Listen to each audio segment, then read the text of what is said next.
Hello दोस्तों, आप सभी का स्वागत है। आप सभी को दिल से धन्यवाद। आप सभी के सपोर्ट एंड प्यार से हम लोगों का चैनल में 8,300 सब्सक्राइबर्स हो चुके हैं और अर्निंग आप मेरे स्क्रीन पे अभी देख लेना। यही मेरी अर्निंग 1 महीने की अर्निंग हुई है। आज के वीडियो में हम लोग बात करेंगे कि इसकी जो वर्क प्रोफाइल क्या है और यहाँ आप लोगों का ट्रेनिंग कब होगी, एडवांटेज क्या है, डिसएडवांटेज क्या है और आपकी फैमिली लाइफ क्या होगी और आपकी ओवरऑल लाइफ क्या होगी। ये वीडियो मेरा अपलोड करने का मकसद ये है कि आप सभी को भी जो भी 15 दिन का समय आपके पास है ना, जो भी कुछ-कुछ डाउट्स हैं आपके माइंड में, वो सब डाउट्स को क्लियर करना और एकदम 100% आपको बस अपने एग्जाम पे देना है। यही चीज़ मेरा उद्देश्य है। अगर ये चीज़ के बारे में आपको पहले पता होगा तो आपको ये सब चीज़ के बारे में टेंशन नहीं होगा। जो भी बात मैं यहाँ क्लियर करूँगा आपको, वो अपने ऑब्जर्वेशन और अपने जो मेरे दोस्त हैं वो लोग जो काम कर रहे हैं उन लोगों को देखते हुए ये चीज़ मैं आप लोगों के साथ शेयर कर रहा हूँ। एक बात मैं यहाँ ये सब बोलने से पहले शुरू करना चाहता हूँ कि देखिए, अगर आपके पास कोई काम नहीं है, कुछ भी नहीं है, आप घर में सिर्फ पढ़ाई कर रहे हो और कोई जॉब के लिए एग्ज़ाम दे रहे हो और ये एग्ज़ाम आपको मिल रही है और इसमें आप सेलेक्टेड हो जाते हो, तो इससे अच्छे कोई भी बात नहीं है। ये जो है ना, सबसे अच्छी बात होती है कि अगर आप मतलब अनएम्प्लॉयमेंट बैठे हो और आपको सेंट्रल गवर्नमेंट में और खासकर इस तरह के डिपार्टमेंट में आपको काम करने का मौका मिलता है, सौभाग्य प्राप्त होता है, तो ये बहुत ही अच्छी बात है। ये बात आपको समझना होगा। मैंने बहुत सारे कमेंट्स देखे हैं कि जहाँ इसके बारे में कुछ नेगेटिव बातें भी लोग शेयर कर रहे हैं, तो उन सारे कमेंट्स को तो मैं उठाऊँगा नहीं, बट मैं आपको ये बोल दूँगा कि सिक्योरिटी असिस्टेंट वो नहीं है जो लोग कमेंट करते हैं कि इसमें काम सिर्फ एमटीएस लेवल का होता है। एमटीएस का पोस्ट अलग होता है, ये बात आप लोगों को समझना होगा। आप सिक्योरिटी असिस्टेंट हैं और सिक्योरिटी नाम लगा देने से ये मत समझिएगा कि ये एक सिक्योरिटी का काम करेगा, ठीक है? उसके बाद का जो नाम देखिएगा असिस्टेंट है, कुछ तो नाम देना होगा। आप भी जानते हो कि ये जो डिपार्टमेंट है, विभाग है, वो इनविजिबल लाइन है, यानी ऐसा शेर है जो दिखता नहीं है बट होता है। तो आप ही बताइए कि जो चीज़ दिखता नहीं है तो उसको किस तरह से हम लोग डिफाइन करें। तो ये एक नाम दे दिया है बस, सिक्योरिटी असिस्टेंट। तो ये आपके माइंड पे रखना है, क्योंकि आप जो काम करेंगे, जो आपकी काम होगी, जो आपकी रिपोर्टिंग होगी, जो आपका इंफॉर्मेशन होगा, वो डायरेक्टली आपको जो है ना, वो डायरेक्टली देश के लिए आती है, यानी काम आती है, इंडिया के लिए काम आती है। इंटरनल जो सिक्योरिटी होता है उसमें काम आती है। तो इसलिए आपका योगदान बहुत ही ज़्यादा इंपॉर्टेंट होता है। तो ये सब जवाब उन सभी कैंडिडेट्स के लिए है और जो है ना, कुछ-कुछ लोग जो कमेंट्स कर देते हैं उल्टा-पुल्टा, तो उनके लिए है। ये बस आपके मोटिवेशन के लिए। और ये वीडियो पूरा देखिएगा अंत तक।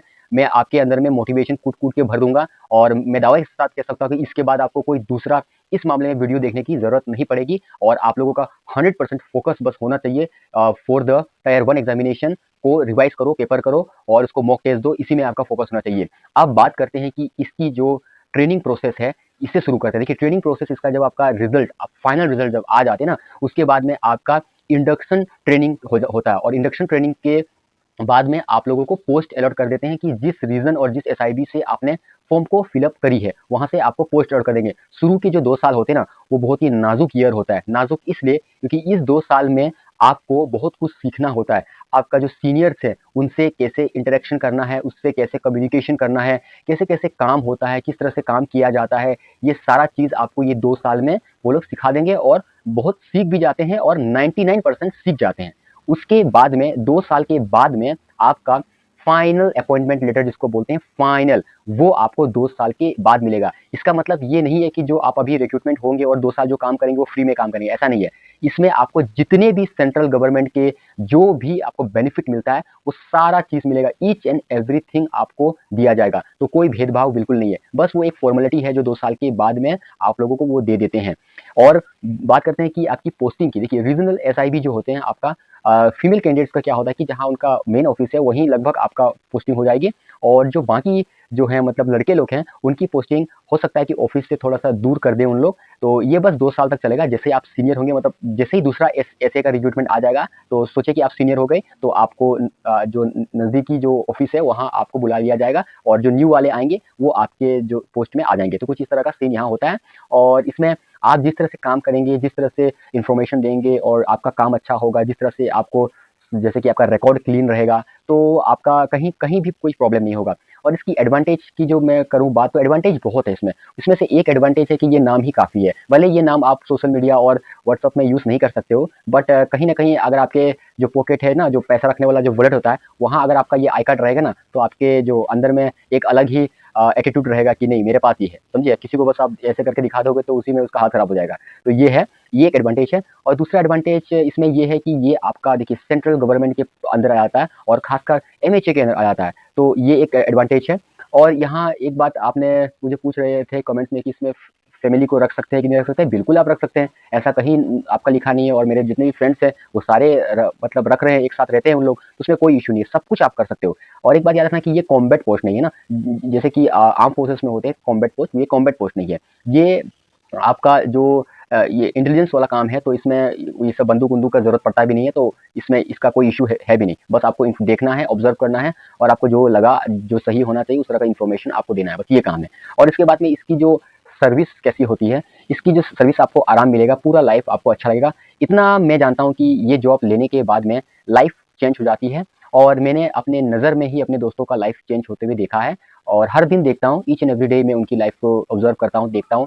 पहले हम लोग दोनों एक जैसा ही थे, तो जितने मेरे फ्रेंड्स अभी का काम कर रहे हैं सब लोग एक जैसा ही थे। वो लोग अभी जॉब कर रहे हैं, हैप्पी हैं। मतलब जैसे हम लोग जो सोचते हैं, जैसे कि हम लोग तो जॉब करते नहीं है, तो उन लोग जॉब करते हैं, तो हर चीज़ उन लोगों के पास अभी है। जैसे कि फाइनेंशियल फ्रीडम हो गया, आज़ादी है, अपना जो भी चीज़ उनको लेना है, जो भी चीज़ उनको करना है कर रहे हैं, घर बना रहे हैं, सब कुछ ईच एंड एवरीथिंग वो लोग कर रहे हैं। और उसी जगह जैसे कि एग्जांपल में मैं अपना दे रहा हूँ कि अनएम्प्लॉयमेंट हूँ, तो मुझे सोचना पड़ता है कि मैं घर कैसे बनाऊँ, और मेरा फ्यूचर कैसा होगा, कुछ इस तरह का मतलब ख्याल माइंड में आता है। तो ये चीज़ आपके माइंड में नहीं आएगा अगर ये जॉब अगर आप लोग अपने हाथ में ले लेते हो, तो ये चीज़ नहीं आएगा। उसके बाद में देखिए, जॉब एक बार लग जाएगी तो उसके बाद में आप स्विच कर सकते हो ना, बहुत उपाय। इसी डिपार्टमेंट में अगर आपको ऊपर जाने का मन है, तो इसी से आप जा सकते हो। एसएससी का एग्जाम आप कर सकते हो, और इसी में आपका डिपार्टमेंटल एग्जाम होता है, एसीआई 2 की एग्जाम होगा, जीआईओ का एग्जाम होगा, तो आप लोग डायरेक्टली इसमें एलिजिबल हो, और डायरेक्टली इसमें आप एग्जाम में बैठ सकते हो।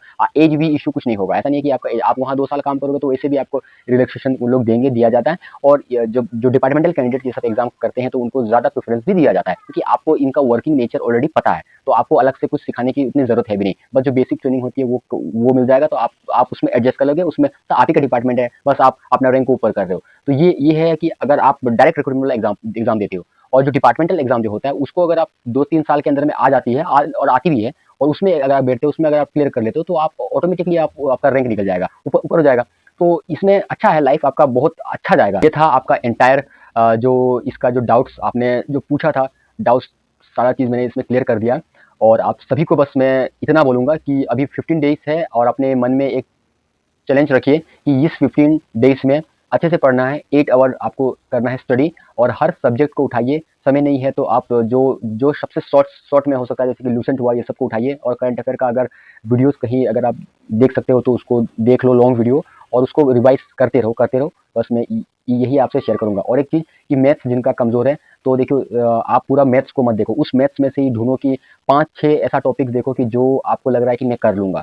जो ईज़ी वाले टॉपिक्स होते हैं वो सब देखो, और उसी को आप अच्छे से करके जाओ। अगर आपको 20 में से एटलीस्ट अगर 7-8 अगर आप सही कर देते हो, तो कहीं न कहीं आपके लिए एडवांटेज होता है। तो ये बात हमेशा याद रखना, और कट ऑफ के चक्कर में मत पड़ना। मैंने कट ऑफ का वीडियो बनाया था, वहाँ मैंने क्लियर भी कर दिया था कि ये जो कट ऑफ है, इसके सेफ स्कोर के चक्कर में बिल्कुल नहीं पड़ना है आपको। आप जितना ज़्यादा अच्छा हो सके उतना ज़्यादा आपको अपने आप को देना है। तो आई होप आपको ये वीडियो अच्छा लगा होगा। इसी तरह से प्यार एंड सपोर्ट हम लोगों के ऊपर में रखिएगा। और इंटरव्यू जब तक आपका आएगी, उससे पहले मैं जैसे मैंने वादा किया कि आप लोगों को अलग-अलग टॉपिक्स के बारे में मैं यहाँ वीडियो अपलोड कर दूँगा। बस आप लोगों को उसको एक बार देख लेना, 1.5 स्पीड में आपका काम हो जाएगा। जय हिंद, जय भारत, अपना ख्याल रखिएगा।